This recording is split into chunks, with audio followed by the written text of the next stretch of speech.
recorded in front of a live animated audience. It's there and back again. Not sure where to spend your next virtual vacation? Well, that's about to change, because here he comes now, the host who can slip into any book and take you along with him on an all-access tour. Let's give it up for Gilbert Gormley!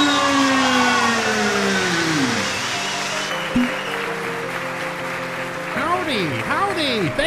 Thank you for coming! Fabulous energy! If it weren't illegal, I'd drug you all and take you home. But it is, so I'll just have to enjoy you while I've got you here. Now take a seat and we'll get right down to it. If you've been following the show, you'll know that we usually open with a comedy segment. Unfortunately, the writers all got drunk after their caveman sketch last time, and they're still not sober enough to come up with anything for this week's show. Morty, did you remember to lock the stage door? I'm coming. Hello, neighbor. Why, look, everybody, it's the Fussy Librarian. Oh, Gilbert, I'm so glad I caught you. Have you decided on a guest for this week's show? Because I've got just the thing. You like fantasy, right? Well, I can totally recommend The Prince of Ravens by Hal Emerson. A child raised to be the god of death, but was then abandoned by his mother, now seeks revenge against his family by siding with the mortals. Geez, I'm sorry, Fussy. That's not how we do things here. You prefer sci-fi, is that it? No problem. I've got you covered there, too. How about Ships of My Fathers by Dan Thompson? A sort of working-class Bruce Springsteen song done as a space adventure novel. You really do like to promote books, don't you? Gilbert, honey, I'm a librarian. That's what I do. Give me your email address, and I'll send you a few new recommendations every day. Now, what about a good Irish mystery? A Man with One of Those Faces, by Queeth MacDonald, is a quirky puzzler with Dublin charm. A sort of accidental detective, Douglas Adams meets Roddy Doyle kind of thing. Wow, you've got a lot of recommendations. Well, we've already got our guests lined up for this week, but if you come by tonight after the show is wrapped, I'll be happy to take a look at what you've got. Wow!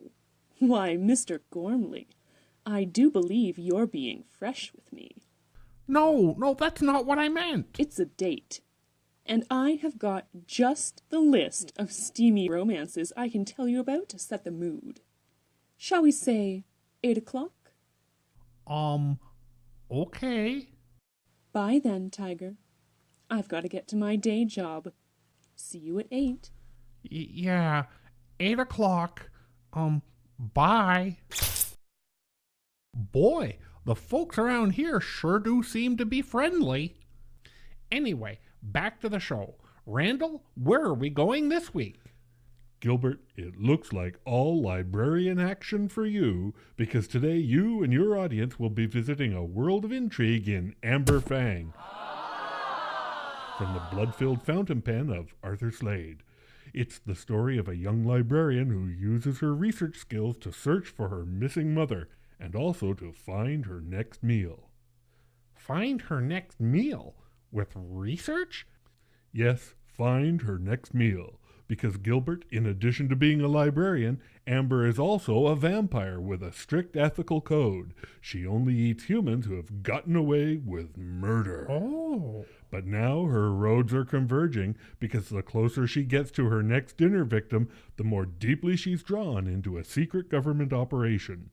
And soon, Amber is working as a covert assassin for Uncle Sam, in the hopes that their resources can help her find her missing mom. Good golly! It sounds like Jason Bourne meets Buffy the Vampire Slayer, but in reverse. So, what do you think, folks? Should we dive in and check this place out? Then follow me! Well, hi there. You must be Amber Fang. Thanks for appearing on the show. Now? Seriously? What is wrong with you? I'm at work. I thought you were a student. I am. This is my work placement, but I meant my other work. I'm on a stakeout and I don't want you blowing my cover. What if I promise to be discreet?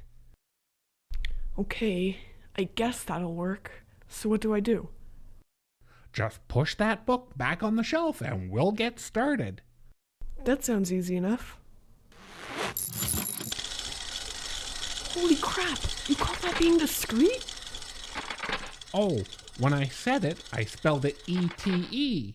Each of these wheels selects only one of 10 discrete categories, but I can try to be quiet too if that'll help.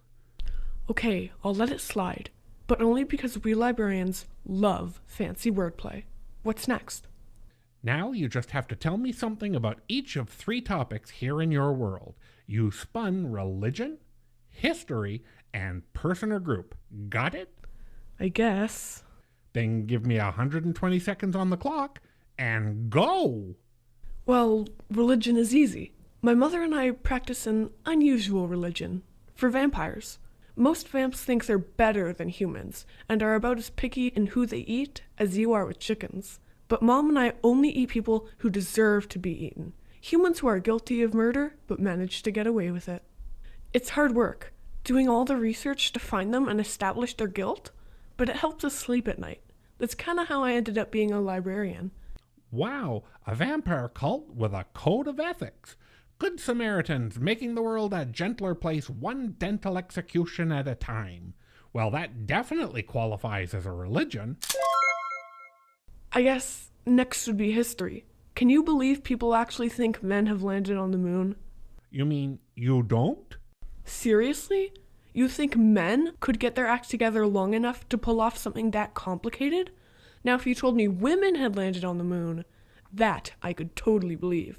Well, that's an unconventional point of view, but it is about history, so I guess that counts. That just leaves you with person or group. Ooh, I know this one. Have you heard of the Illuminati? You mean the secret society of power brokers who are rumored to control the entire world from behind the shadowy curtain? Yeah, them. Well, of course I've heard of them, but they're just a myth, aren't they? Nope. You mean in this world they're real? Well, kind of. I mean, they were. And then what? They disbanded out of the goodness of their own hearts? Nope. My mom ate them. Your mother ate them. Yep. They were her sole source of dinner entrees for almost a decade. She's like a superhero. And now she's working her way through the executive offices of the NRA. You really do have an odd way of playing this game, but I guess that counts too. Those are definitely people or groups. Congratulations, you got all... Did I hear somebody say something about superheroes? You've just gotta try Crimson Sun by Russ Linton. It's the story of an unpowered son trying to save his superhero father from the clutches of evil. Uh-oh. Be cool. It's my supervisor. Oh, hi, Miss Fussy. This gentleman was just asking me about... Oh, relax, honey. I know all about the show. Gilbert and I are friends. And tonight, we're gonna get to know each other even better.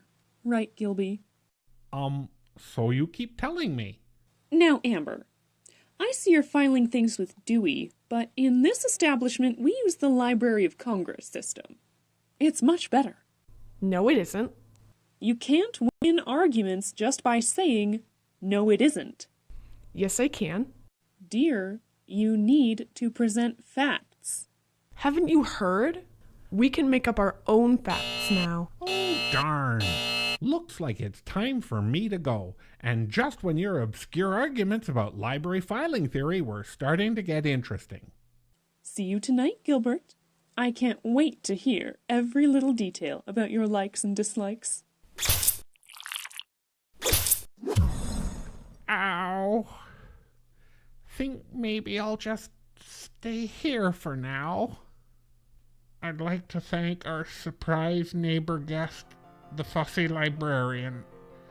If you'd like to receive her daily book recommendations about discounts on great indie fiction in the genres you read, I'll leave a link to her sign-up page in the description below.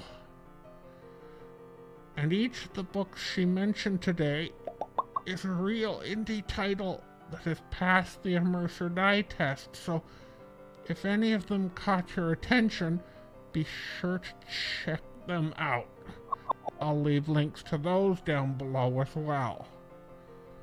All that remains is for me to thank today's featured guest, Amber Fang. If you're intrigued by a vampire with ethical eating habits and a nose for trouble, then guess where I'm going to leave that link.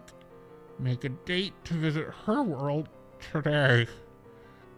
But whatever worlds you travel to, I hope you'll travel back to this one in time for our next trip, when we'll be jumping there and back again to another fascinating realm of the imagination.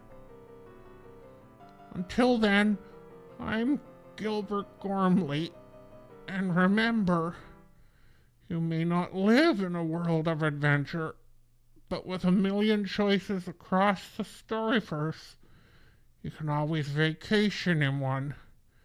Good night.